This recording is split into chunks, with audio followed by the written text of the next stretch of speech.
Verse 10, Ke katechesis en gi gesem, and you shall dwell in the land of Goshen. Ke esi egis mu, and you will be near me. Si ke ii su, you and your sons, ke ii ton ion su, and the sons of your sons, grandchildren. Ta provata ke ivoes su, your sheep and your oxen, ke osa si esti, and as much as is yours. It's going to all come towards him. He's going to take care of them, he says in verse 11. Ke ekthrepso se eki, I will nourish you there. Eti garpente eti limos, for there is still 5 years of famine.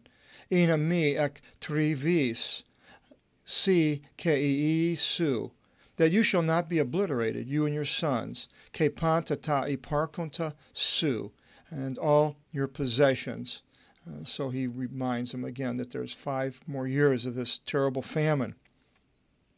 Verse 12, Idu I ophthalmi imon vlepusi, behold, your eyes see. Ke I ophthalmi veniamin tu adelpho mu oti tostoma mu to lalum pros imas. And the eyes of my brother Benjamin, that my mouth is speaking to you. So this is sort of a backdoor way of reminding them that Benjamin is the neutral party and part of his blood from his mother, and that Benjamin now knows what is going on and can prove this to his father, so they can't even lie again. Go back and not come tell him and just stay there. In verse 13, Apangilete un topatrimu pasentin doxenmu tin in Egypto. Report then to my father all my glory in Egypt, the doxan, we have the doxology, the glory in the liturgy. Ke osa ithete, and as much as you saw, report. Ke takinantes, and hastening, katagagate ton patera mu odi, and bring down my father here. Verse 14. Ke epipeson epi ton trakilon veniamin tu adelphu avtu, and falling upon the neck of Benjamin his brother, the trachea, it's in the neck, eklavson epavto, he wept upon him. Ke veniamin eklavson epi to trakilo avtu, and Benjamin wept upon his neck. Verse 15, Ke kataphilisas pantus tus adelphus avtu, and kissing all his brothers, eklavson epavtis, he wept on them. Ke metatafta elalison I adelphi avtu pros avton, and after these things his brothers spoke to him. So he's saying all these things, and then apparently they were silent, probably all sitting there with their heads down and in shock. But now the brothers spoke to him. So they began talking again.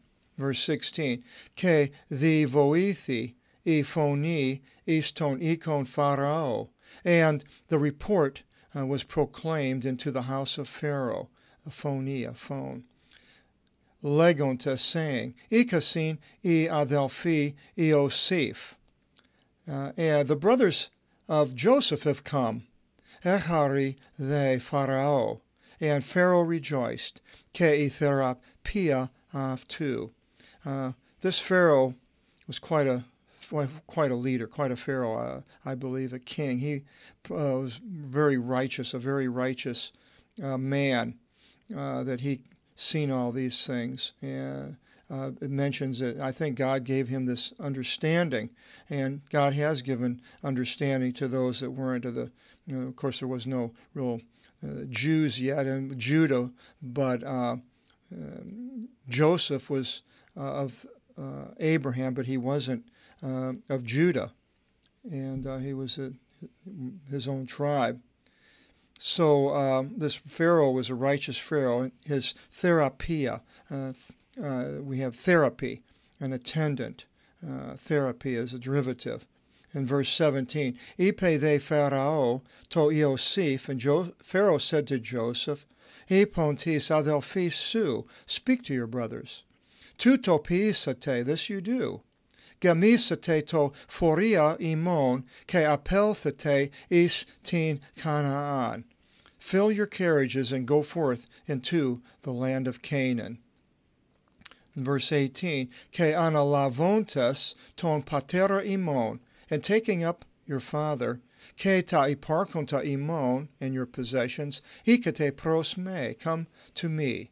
Ke thoso imin panton ton agathon Aegyptu, and I will give to you all the good things of Egypt. Ke phagus they ton mielon tis geese, and you shall eat the marrow of the land. Verse 19, Si they entile tavta lavin aftis amaxas ek gis Aegyptu tis pe thee Simon. And you charge these to take for themselves wagons from out of the land of Egypt for your children. Ke te skinexin imon, and your wives. Ke analavontes ton patera imon paraginas they, and taking up your father, come. So this is what Pharaoh is telling the brothers to do. And I'm not sure if they were in front of him or not. In verse 20, Ke mi phisiste tis aphthalmis ton skevon imon. And you should not be sparing to your eyes of your items, ophthalmis, optometry, derivative. So don't hold back. Get what you want. Take what you need. Ta garpanta agatha Aegyptu imin este. For all the good things of Egypt will be unto you. Boy, he's just opening the door for them to take all that they need. Verse 21. Epis san they utos. And they did thus. Israel, the sons of Israel. Edoke they Iosif aftis amaxas. And Joseph gave to them wagons. Kata ta irimena ipo Pharao tu Vasileos, according to the sayings by Pharaoh the king. Basilica is a derivative of the Vasileos.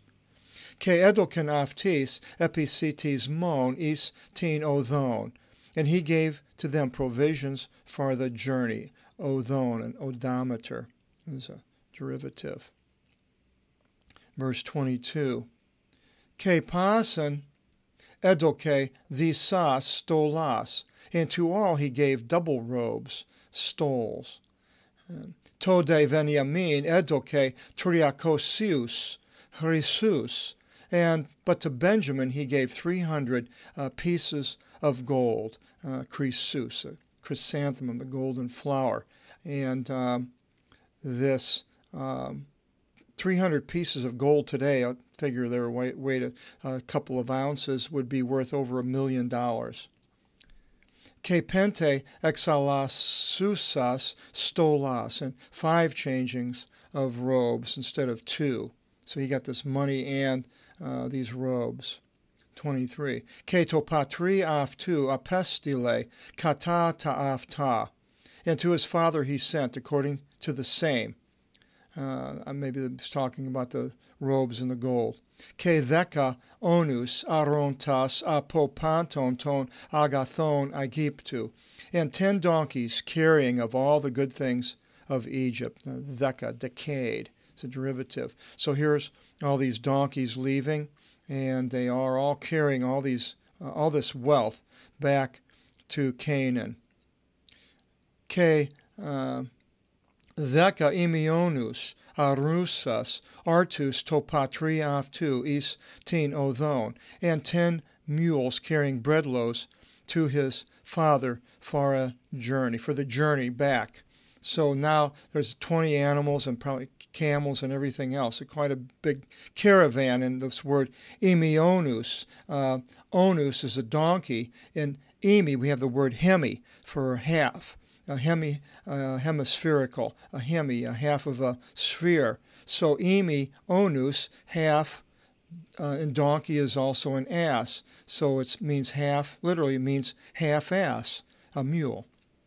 So a mule, that's exactly what it is. It's half donkey and half horse.